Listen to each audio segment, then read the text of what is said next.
Todos, tanto na forma presencial como na forma virtual. Hoje nós temos essa ferramenta muito valorosa que podemos alcançar outros que não estão presentes no horário que ele achar melhor. Isso nós devemos agradecer a Deus, aproveitar essas oportunidades, nós que estamos aqui presencialmente, desfrutar também da oportunidade de poder, nos dias de hoje, levar a sua mensagem a locais que isso não é permitido em boa parte do mundo. Na grande parcela isso não é permitido, mas nós devemos agradecer a Deus por nós termos essa honra, de poder ainda compartilhar dos ensinos da Palavra do Senhor e de tudo que traz para o crescimento, para a nossa vida espiritual, para a nossa vida pós-morte, quando a volta de Cristo, aquele que é o nosso remidor, aquele que é a nossa referência. Nossa referência não são homens, não são sofrimentos, não são perturbações, mas são aquele que veio de Cristo, aquele que deixou os seus altos céus para estar conosco, aquele que fez os céus e a terra, aquele que fez as aves, os peixes, os animais, aquele que fez os céus e a terra. E para dimensionarmos o tamanho da nossa pequenez diante da grandeza de Deus, da nossa curta e vida passageira aqui na terra, das dificuldades, das tribulações que nos são impostas por pessoas que também partirão e, se não aceitarem a Cristo, nada levarão. Não adiantarás de nada termos este reino, termos todas as regalias, termos os nossos desejos, se nós não aceitarmos a Cristo como nosso Salvador. A partir do momento que individualmente cada um compreende a sua dimensão diante de Deus, o seu papel diante de Deus, nós passamos a trabalhar melhor para Cristo, ter uma vida mais dedicada naquilo que é de Cristo e não muitas vezes daquilo que nós julgamos muitas vezes seja melhor ou seja pior, das coisas que o mundo interfere em nossa vida ou deixa de interferir. Mas nós a partir do momento que aprendemos e vemos em nosso coração a grandeza de Deus, nós passamos a dedicar uma vida mais reta ao Senhor. Isso a palavra ela deixa bem clara, que é o poder da transformação de Cristo na vida de cada um, seja aqueles que ainda não aceitaram, ou mesmo seja aqueles que já aceitaram e no momento que passamos a compreender plenamente de Cristo em nossa vida. Mas nós vamos fazer um estudo hoje, lá no livro de João capítulo 5, nós vamos falar um pouquinho de Jesus, um pouquinho daquele que pode e deve transformar a nossa vida.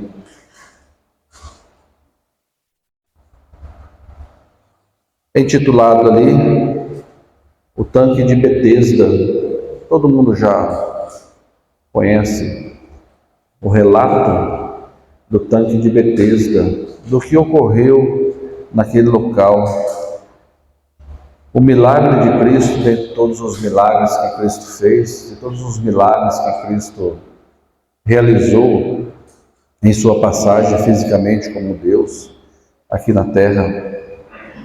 E não apenas ali, essa passagem nos revela o poder que Cristo tinha em realizar milagres. O milagre hoje ele deve ser, como Cristo foi, deve ser pleno. A transformação ela deve ser plena, tanto corpórea quanto espiritual. Isso deve ocorrer na vida daqueles que buscam a Cristo. Mas ali demonstra nessa passagem não somente o poder de cura, do milagre fisicamente ali o que Cristo fez. Mas dois pontos que devemos analisar: a compaixão de Cristo diante de um corpo doente. A compaixão de Cristo ali em ver aquele homem necessitado.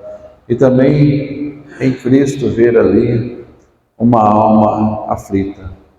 Uma pergunta que nós fazemos: quantos de nós temos a nossa alma aflita? Nós temos muitas aflições em nossa vida. Nosso maior dilema, nosso futuro, como será o nosso futuro? O que vai ser de nossa vida? Quais serão os passos, os nossos próximos passos do nosso caminhar? Como vai ser as decisões? Quais serão as consequências? O ser humano tem isso em seu coração.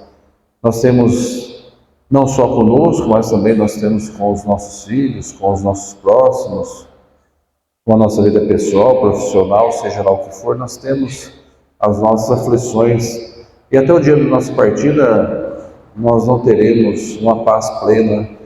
Na carne nós teremos aflições. E Cristo viu ali, identificou ali uma aflição em específica a um homem que estava naquele local, naquele tanque. Cristo conhece os nossos corações, o nosso pensar.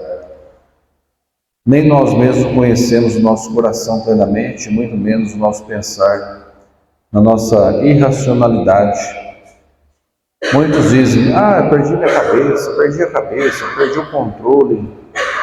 Dependendo do momento, da circunstância, de algum desfecho, você acaba perdendo o seu equilíbrio. Quantos fatos ocorridos que terminaram tragicamente, que foi uma ação por impulso.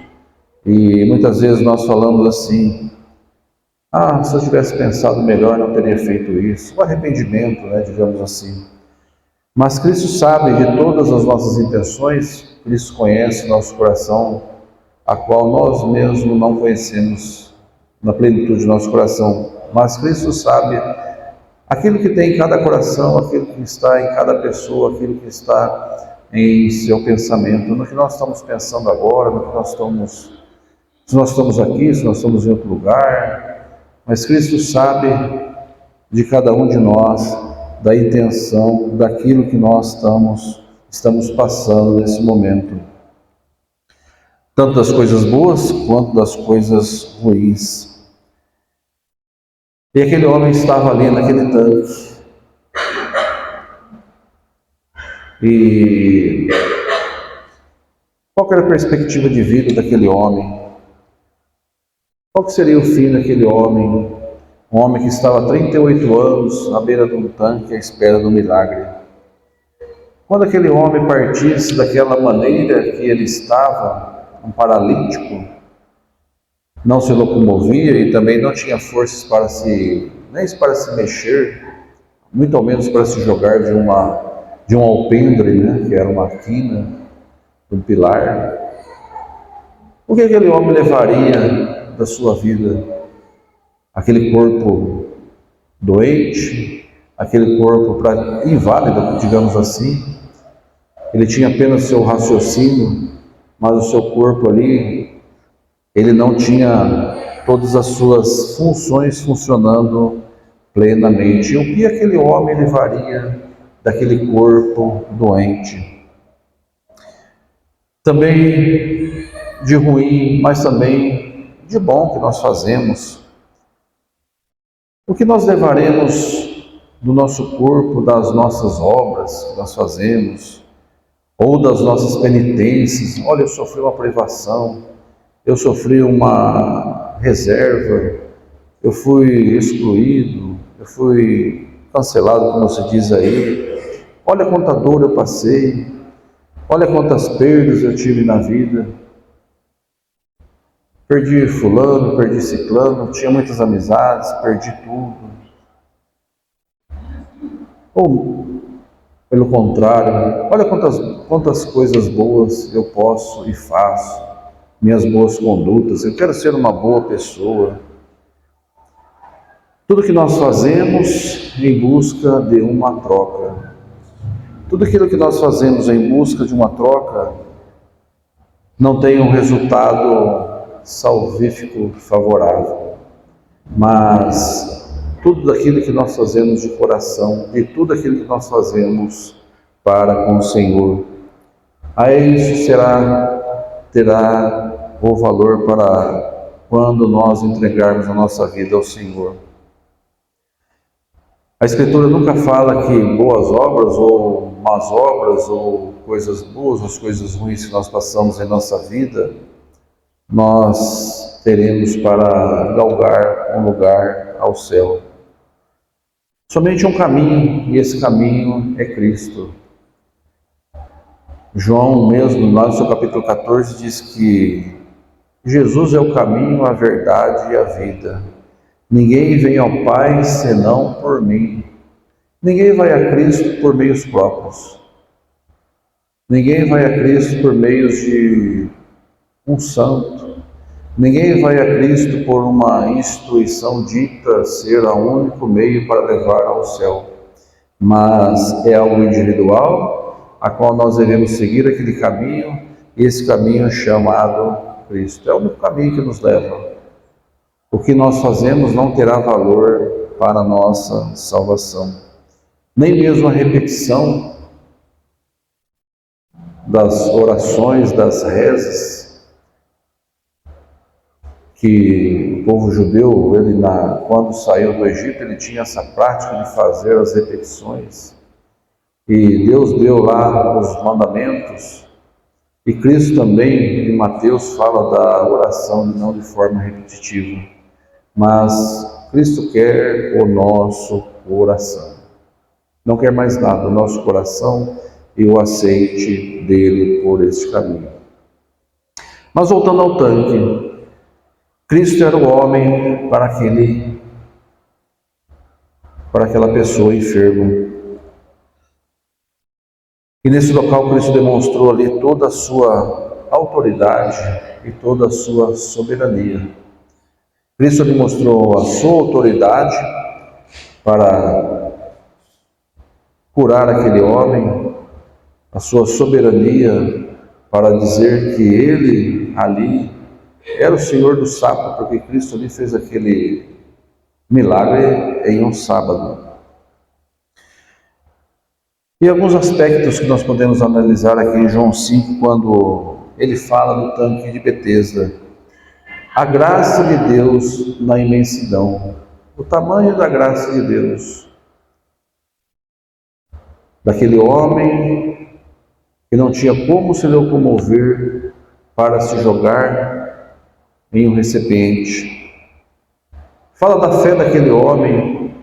Aquele homem teve a fé no que ele ouviu de Cristo, como nós vamos ver aqui no decorrer da passagem. Essencialmente, a transformação que Cristo faz na vida de uma pessoa. Daquele paralítico, tornar um homem são.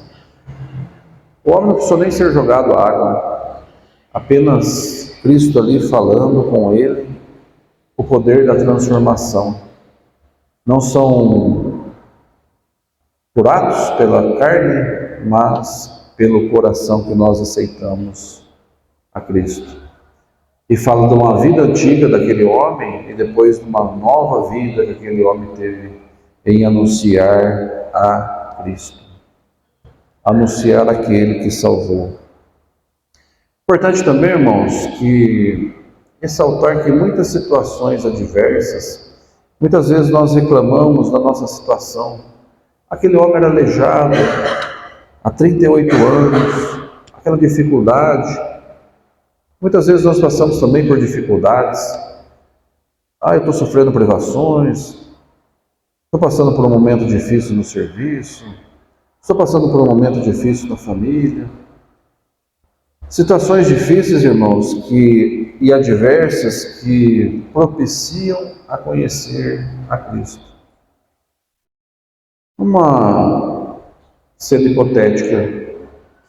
Se aquele homem fosse uma pessoa normal, nós não sabemos, ele teria conhecido a Cristo da mesma maneira que naquela situação ali desprezível ele teve aquele encontro com Cristo?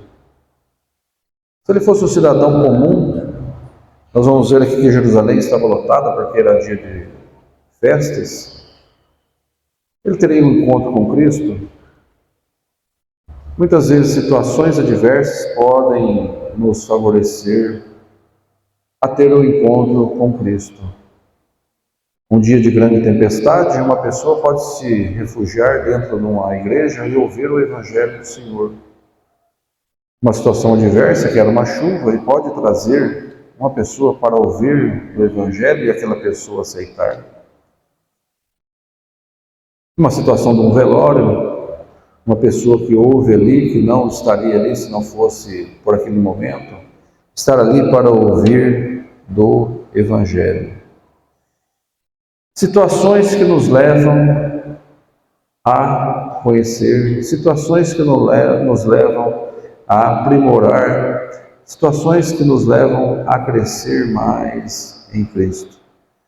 Nunca devemos murmurar das situações difíceis a quais nós estamos passando, mas aquilo pode servir de crescimento ou mesmo para conhecer a Cristo.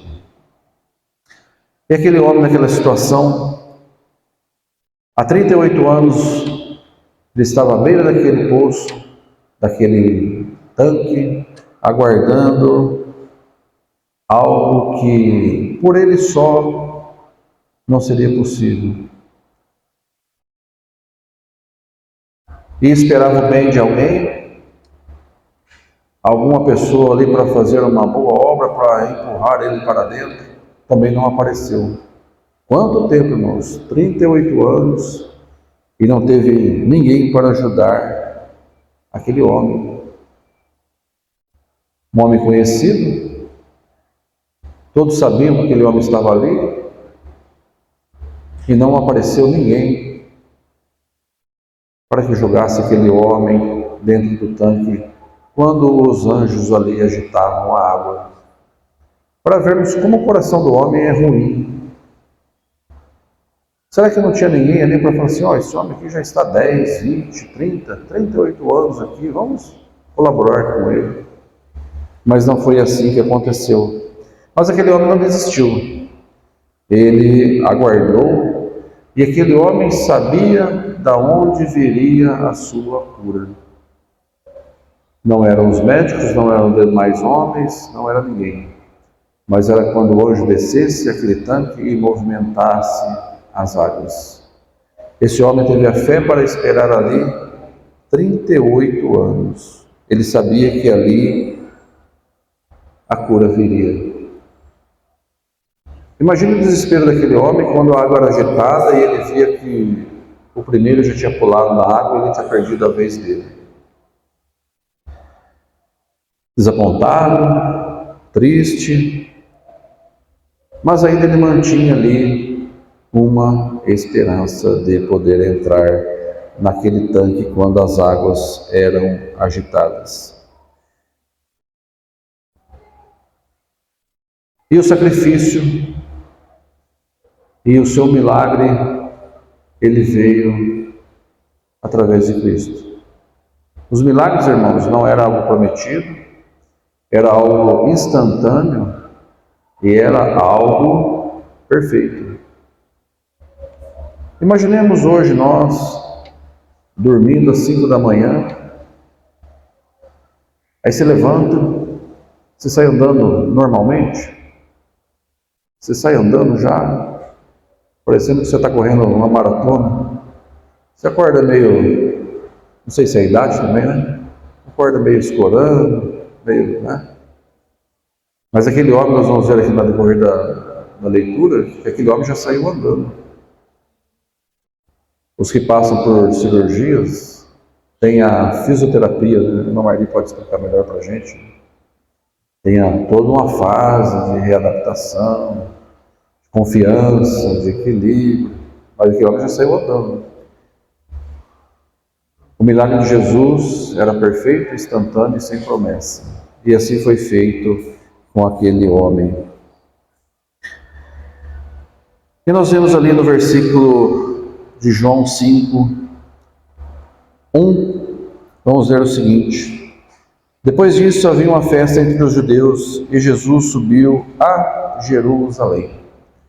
Qual que era o ambiente? Havia uma festa. Poderia ser a Páscoa, Tabernáculo, Pentecoste, da expiação. Qual festa era? Não se fala, mas era uma festa. E as festas em Jerusalém, como nós estamos estudando no livro de Atos, a população aumentava até 5 vezes mais a sua população. O exército romano descia tudo para Jerusalém ali para manter a ordem. Então a cidade estava cheia, estava lotada em uma festa que não fala qual era a festa. E era a festa do quê? Era um carnaval? Não. Era uma festa religiosa. Os judeus, muito rigorosos com as suas tradições e com as suas festas. Então nós estávamos ali, aquele homem, era um ambiente religioso, muitas pessoas estavam ali para cultuar, para praticar. E esse era o ambiente que aquele homem, mais uma vez naquela festa, estava passando por aquele momento de dificuldade. O 2, ora, em Jerusalém, próximo à Porta das Ovelhas, a Porta das Ovelhas, um tanque chamado em hebreu Betesda, que tem 5 alpendres. Segundo os relatos, irmãos, não era um tanque, mas era um tanque. Das medidas aproximadas, varia muito do historiador, de 50 por 100 metros. Era um grande reservatório que ali era acumulada a água da chuva para abastecer Jerusalém, o templo, na época das chuvas. Então era um reservatório d'água com 5 alpendres, 5 espaços que tinha. Então era algo muito grande, não era coisa pequena. E Betesda, irmãos, quer dizer Casa da Misericórdia. Esse era o significado desse local, desse reservatório de água. Próximo à Porta das Ovelhas. Jerusalém, assim também como será na Jerusalém celestial, as 12 portas. E as portas, irmãos, cada um tinha uma identificação de cada porta. E essa porta em específico era a porta das ovelhas. Poderia ser tanto a entrada e saída das ovelhas que entravam na cidade de Jerusalém, ou também próximo ao curral onde ficavam as ovelhas que iam para o sacrifício no templo. Então esse era o local do tanque e próximo à Porta das Ovelhas, aonde passavam aí as ovelhas. E a ovelha tem um significado bíblico da submissão, do sacrifício que era feito ali no templo, e esse homem estava lá. E no 3 diz o seguinte: e neste jazia grande multidão de enfermos, cegos, mancos, ressecados, esperando o movimento das águas. Então esse grande tanque, esse grande reservatório, próximo à Porta das Ovelhas, e havia uma multidão, não era 1, 2 nem 3. E a palavra, quando dá uma ênfase, um aumentativo substancial, então porque havia muita gente. Agora imaginemos, irmãos, um local 50 por 100 metros, uma multidão de enfermos. Como é que era esse ambiente? Não havia médicos, não havia nenhum tratamento, não havia nenhum preparo, mas enfermos, cegos, mancos, ressecados, esperando o movimento das águas. Ressecado era o tipo de uma chaga, uma pele, ela secava, ela se murchava e ela tinha um cheiro, exalava um cheiro muito forte. Então nesse local era esse ambiente, era aquilo que Cristo viu quando chegou ali próximo do tanque de Betesda. E diante de toda essa multidão, Cristo identificou uma pessoa. Diante de vários doentes, quantas histórias, quantos ali que tinham suas famílias, quantos ali que tinham seus bens, mas estavam ali na espera de algo, de um milagre, o movimento das águas. Mas ali Cristo identificou um homem, apenas um naquela multidão. E no 4 diz o seguinte: porquanto um anjo descia em certo tempo ao tanque e agitava a água, e o primeiro que ali descia, depois do movimento da água, sarava de qualquer enfermidade que tivesse. Então ficavam todos ali, aquela multidão, e quando o anjo descia e movimentava aquela água, o primeiro que entrasse, seja qual for a enfermidade, ele saía perfeito, sairia curado da sua enfermidade. O papel dos anjos que servem a Deus, o papel dos anjos que teve desde a formação, desde os primórdios. Os anjos não foram formados no terceiro ou quarto, sei lá que dia foi, mas os anjos já foram formados desde a eternidade. Os anjos que irão auxiliar a Cristo na sua volta, que virão com Ele, os anjos, irmãos, têm um papel fundamental na Bíblia.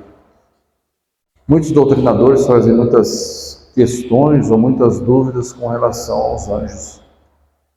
Mas os anjos foram criados por Deus para servi-lo.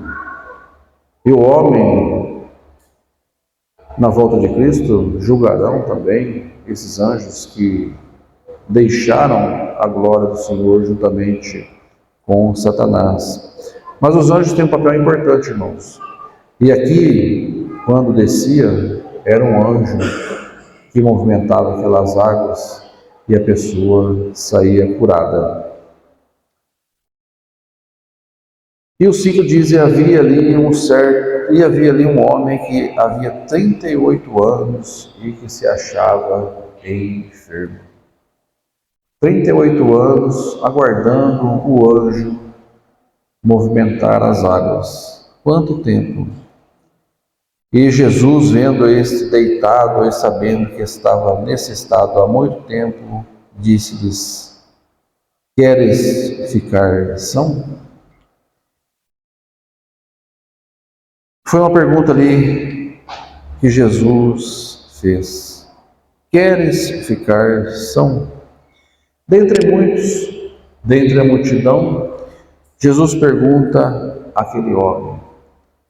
Não se sabe ao certo qual era a sua paralisia, qual era a sua limitação.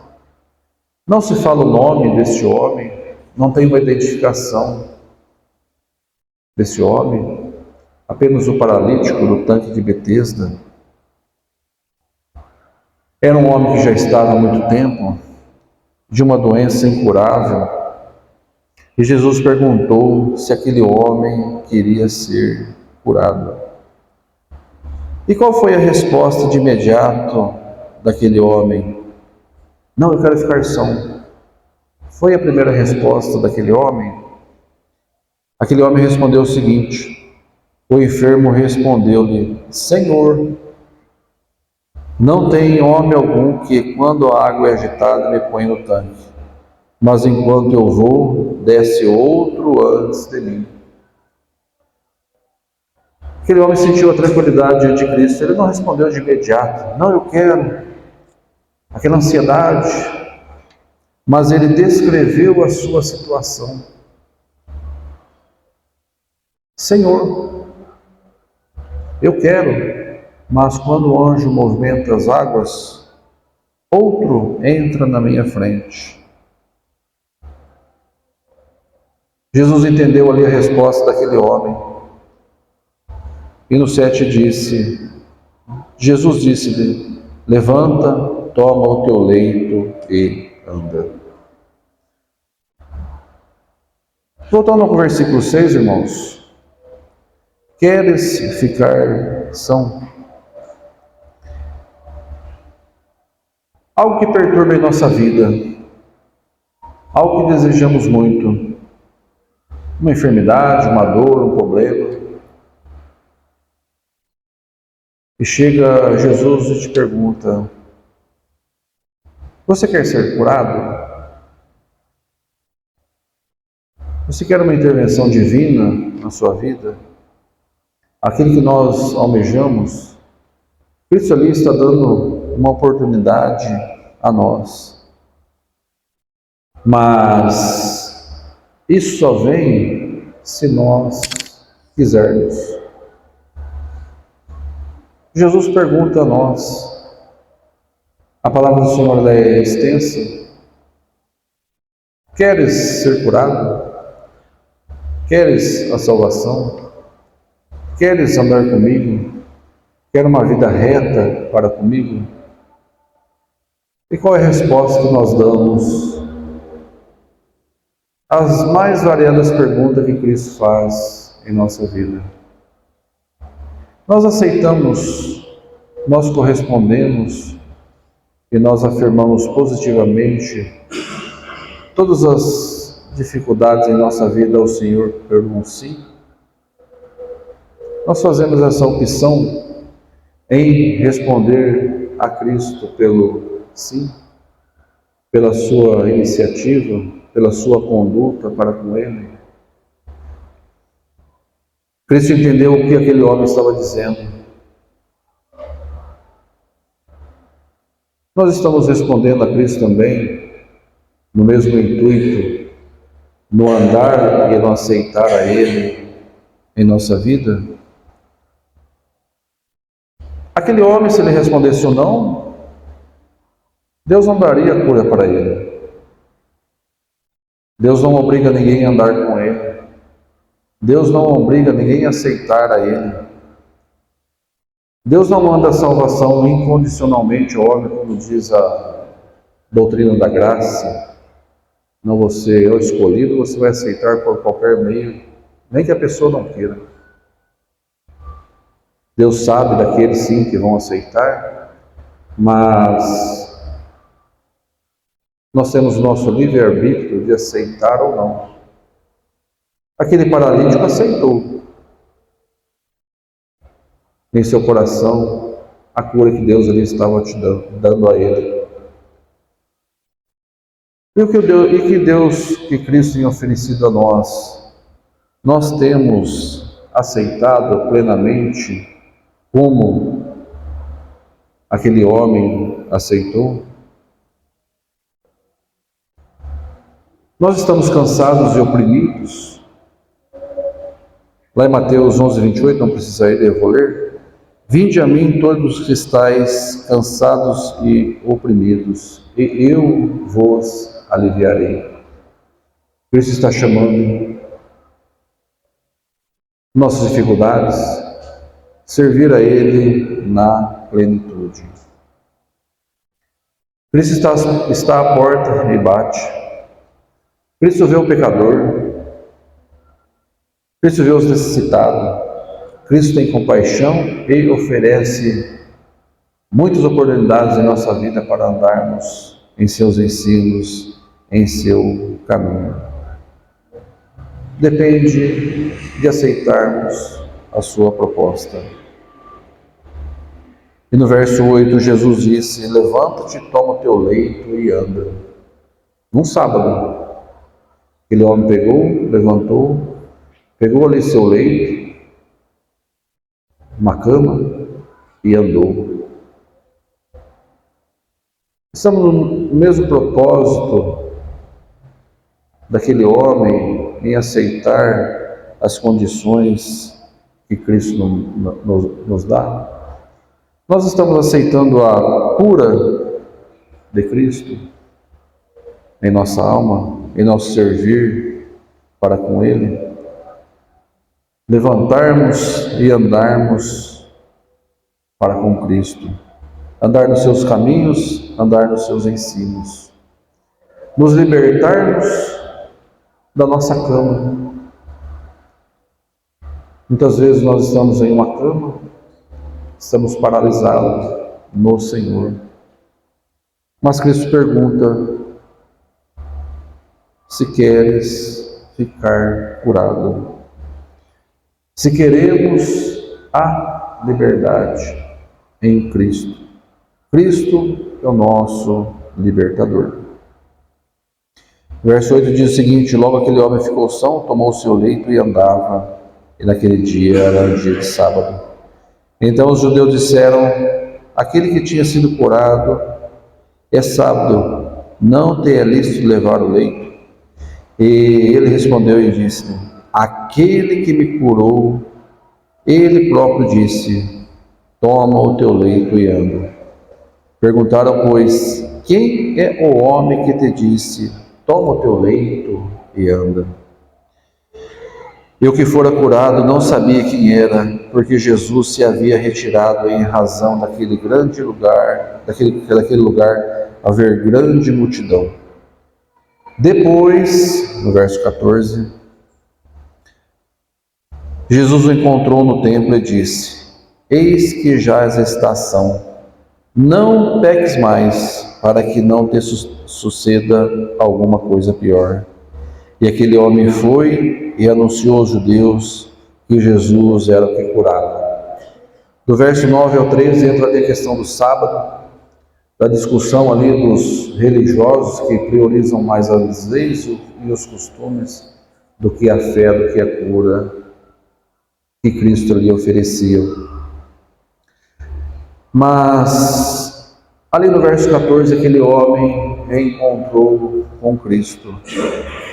Encontrou no templo, diante daquela multidão. E o que aquele homem disse? O que Cristo disse àquele homem?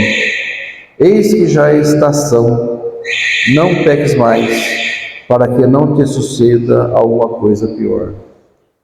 Não sabemos quais os pecados aquele homem havia cometido ou cometera, ou qual situação ele estava naquela cama, paralítico.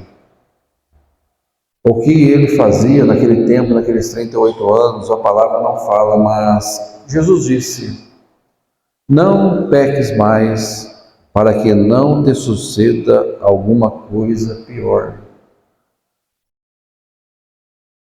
Para que aquele homem vivesse na retidão, para que aquele homem vivesse nos ensinos daquele que o curou, aquele que teve o poder de curar.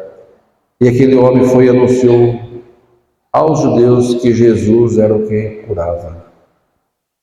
Aquela alegria, aquilo que aquele homem tinha recebido, não eram daqueles religiosos que estavam ali para comemorar aquela festa, daquela multidão de doentes que estavam ali na mesma situação que ele, não cooperavam, mas aquele homem anunciava a Cristo. E aqui nós vemos que aquele homem alcançou ali uma graça de Jesus, uma graça que está a todos, à disposição de todos. E alcançamos tal graça, não por meios próprios ou por meio de terceiros, mas apenas por Cristo, um dom gratuito. A salvação é um dom gratuito, o aceitar a Cristo é um dom gratuito. A importância da fé, aquele homem, 38 anos, ele não desanimou, teve seus momentos de fraquezas, mas ele confiava que um dia ele seria salvo, que um dia ele encontraria o caminho, e que quando ele encontrasse aquele caminho, a sua vida seria mudada. Ele não mais seria um paralítico, dependente de uma cama, mas ele seria um homem livre e anunciar a Cristo. E assim ele fez, ele testemunhou a Cristo de sua cura. Para concluirmos, Jeremias capítulo 17.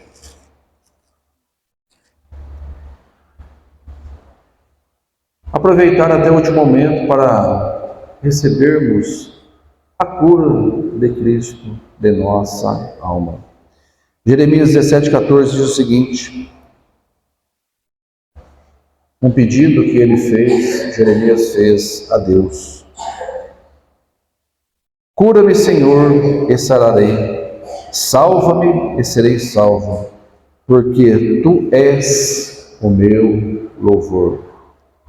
Somente Cristo pode nos curar, somente Cristo pode nos salvar. E atender o questionamento de Cristo no momento em que Ele nos chamar. Amém? Que Deus abençoe a sua palavra, os ensinos de Cristo ao paralítico do tanque de Betesda, lá no livro de João, capítulo 5. Vamos ter um hino